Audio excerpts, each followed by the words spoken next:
Not only to build a gilded temple, but also an extravagant palace in Jerusalem. But none of his gold survives in its original form. His temple was destroyed 2.5. Of course, sometimes you are bastard. Huh? I'm a bastard sometimes. Yeah. Samson! I'm gonna cut your wages in half. I'm gonna hit you in the butt.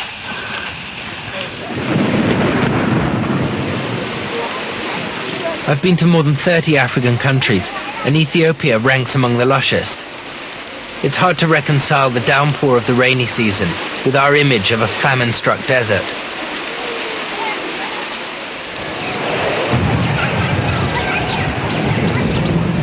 Ask any Ethiopian for the truth behind the legend of Solomon's gold, and if they know anything at all, they'll point you to Axum. It's a religious city where ancient mysteries are kept alive by the priests, but hidden from the eyes of outsiders. For centuries, Ethiopia's priesthood has maintained that Axum was the capital of the Queen of Sheba's empire.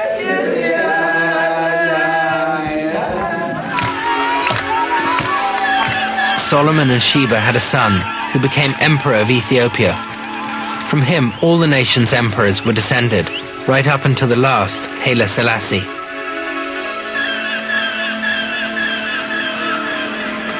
I was hoping that I could persuade the priests to break their customary silence and reveal what they knew about Solomon.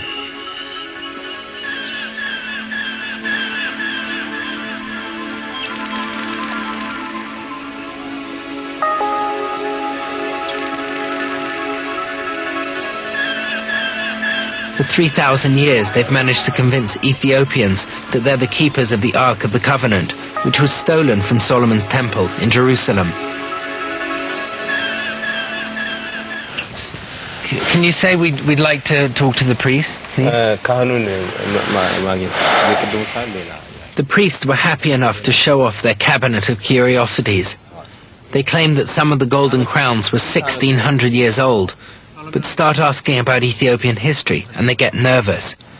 Ask about Solomon and they clam up completely. Are any of the crowns as old as Solomon? ወርቃችንና ንብረታችን ምስጢራችን ነው ዚያ ቦታ ላይ ብሎ መናገር ክልክል ነው ይሄ በእኛ Can you ask him if he knows where Solomon mined his gold? ይሄን አባታችን ስለሆነ ይሄን ምስጢር ያው በስላሴ የተሰራው ምስጢርን ለኛ ለልጆቹ ሰጠን ለወንድም ወይ ለልጆቹ ሰጠን ማለት ነው ይሄን እንግዲህ እሳቸው የሚጠይቁ ግን ምን አለ መሰሏት Even though I knew the priests had the answers, they weren't going to tell me anything that wasn't in their well-rehearsed tourist spiel. But Ethiopia is unusual for an African country in that most of its legends are written down in religious text, rather than just retold as oral history. The tourist shops in Axum had stacks of handwritten manuscripts, most of them prayer books, sold by priests hoping to make a quick dollar. The shopkeeper told me that to read about Solomon, I'd have to find a book called the Kebra Nagast. Written in an ancient language called Ge'ez, it tells the tale of Solomon and Sheba, and, I hoped, of Solomon's mines.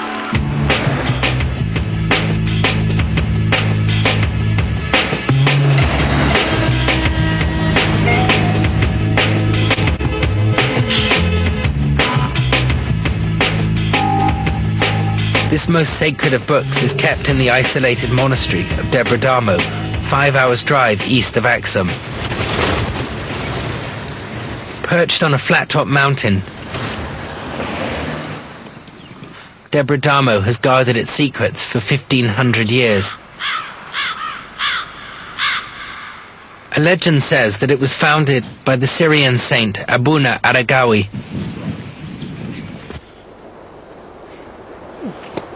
He stood at the base of the mountain, wondering how he could ever climb it. Hello? But God called to a serpent which lived on top of the mountain. He told the creature to lower down its tail and pull the priest up.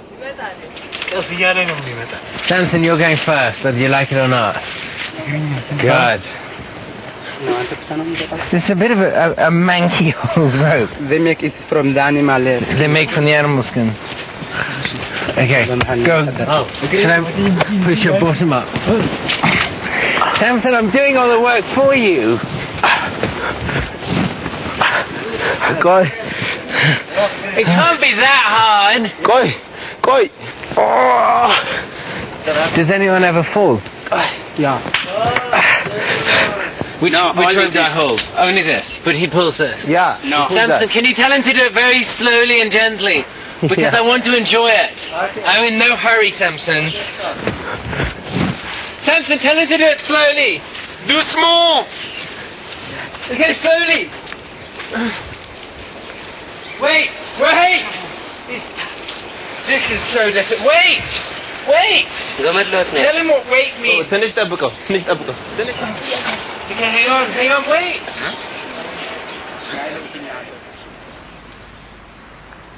A male-only preserve, the mountain top is home to monks and young deacons. They're taken to the monastery as children by families who believe that good fortune will follow the dedication of a son to God. I was met by Abraham, a young priest who greeted me with the unsettling news that most of their large collection of manuscripts had been destroyed in a sudden fire. But as luck would have it, a rare copy of the Kebra Nagast had survived. For the right price, he'd even show it to me. Well, this is the moment of truth, isn't it?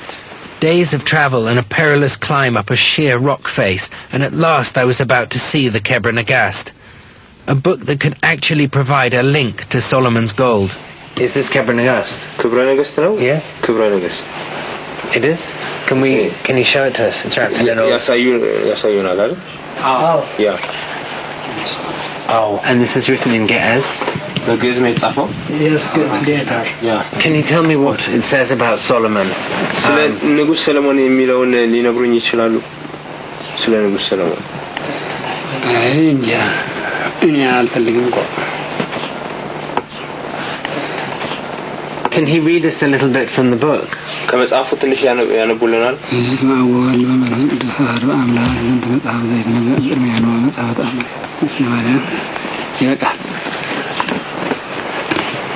But now he's wrapping it up. He's only just opened it out. Yeah. He's a bit shifty, don't you think? But it seems to me as if he's I don't know if he's got something to hide, but he desperately doesn't want to show us the manuscript. Even again and again he was asking me from which country and what kind of people they are and what kind of their religion is. There is a suspect that books are stolen. Sometimes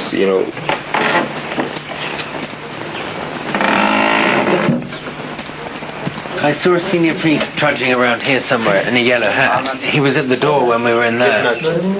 The man with the yellow. Well, can we go and find him? There he is. Can you come? Tanastale.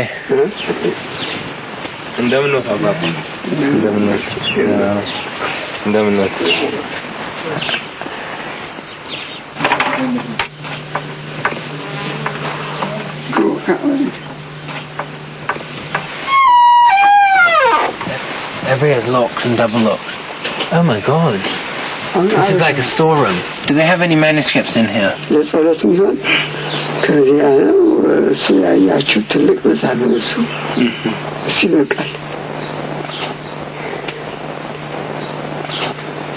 ሩቅ ሀገር የመጡ እንግዶች ናቸው። አንተ ታውቀዋለህ ኢትዮጵያውያን አንተ I could recognize a brush-off by now. It usually began with them pointing out I was a foreigner, and then by sending me on somewhere else. In this case, back to where I'd come from.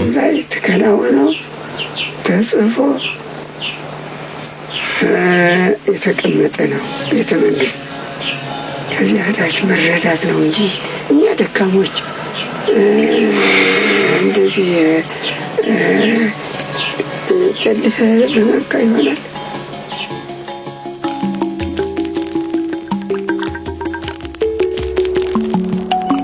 Another twist, another turn. Maybe they even had examples of it. But there was no way they were going to tell me. It was time to follow up my own lead. The eccentric